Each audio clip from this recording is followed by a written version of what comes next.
When I started my fitness journey, a few other friends of mine started theirs too, and I remember there was one difference between me and them. So for the first 3 months of my fitness journey, I trained in a gym without any of my friends. I was training alone, and then I signed up to their gym and we started to train together.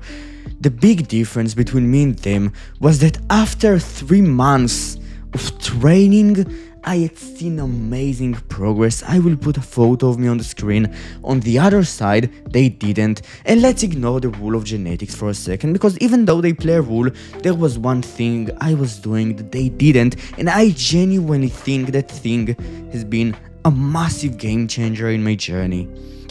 And if you have read the title of this video, you might be able to guess what it is.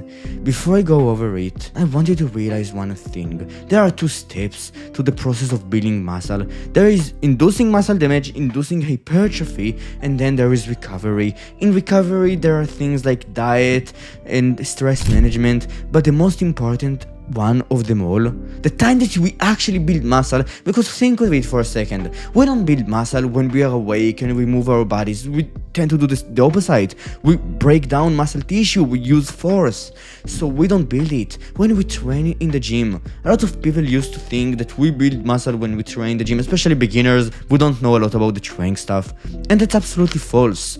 The time you, me, and basically everyone actually builds muscle at is during sleep, and especially during deep sleep. And the difference between me when I started my journey and the difference between me seeing a lot of progress when I started my fitness journey and my friends has been sleep. The difference between me and them was that I was sleeping 8-9 hours each and every night. I was avoiding the 3 things I'm about to tell you, and I got amazing progress. On the other side, they were not sleeping a lot. They barely slept, they barely tracked their protein and calories, their diet in general, and they were only training. Sleep is the 80-20 of recovery is sleep and diet, and the 80-20 of sleep and diet is probably sleep. Sleep is more important than diet, because without it, you will not build any tissue whatsoever, and with it, you will gain a lot of muscle mass, regardless of your protein intake, regardless of your carbo intake. Even though taking care of these things is extremely important, taking care of sleep is probably more. The first reason why a lot of people have bad sleep is because of their phone. Not only their phone, but also any device that hyperstimulates them. The thing about sleep is that to drift into the state of sleep, we need to actually be relaxed. And a lot of people, they don't drift into sleep. They have a really hard time falling asleep. They have a lot of thoughts. You can probably relate to it if you used your phone in the past before you went to sleep. Right? The thing is that the time it actually takes you to fall asleep can be the make or break with your sleep. Some people, it takes for them 10 minutes to fall asleep and they just effortlessly drift into a state of sleep. Others, it takes 1 hour, 2 hours for them. And the biggest difference between these 2 kind of people, and for me, being the kind of guy who used to fall asleep in 30, 40, 60 minutes, and the kind of guy who just drifts effortlessly into a state of sleep, has been my phone, has been hyperstimulation. I don't wanna get into the science and like psychological nerdy stuff, but generally, if you get hyperstimulated before sleep, just reducing the stress you have takes a lot of effort and time, and it's way easier to stay in that stress state, and because of that, you will have a hard time falling asleep. What should you do? The first way to improve your sleep quality is to make sure you don't hyperstimulate yourself for at least 20 minutes before sleep. Hyperstimulations can be beating your fucking meat and genuinely stimulating yourself. No, I'm kidding.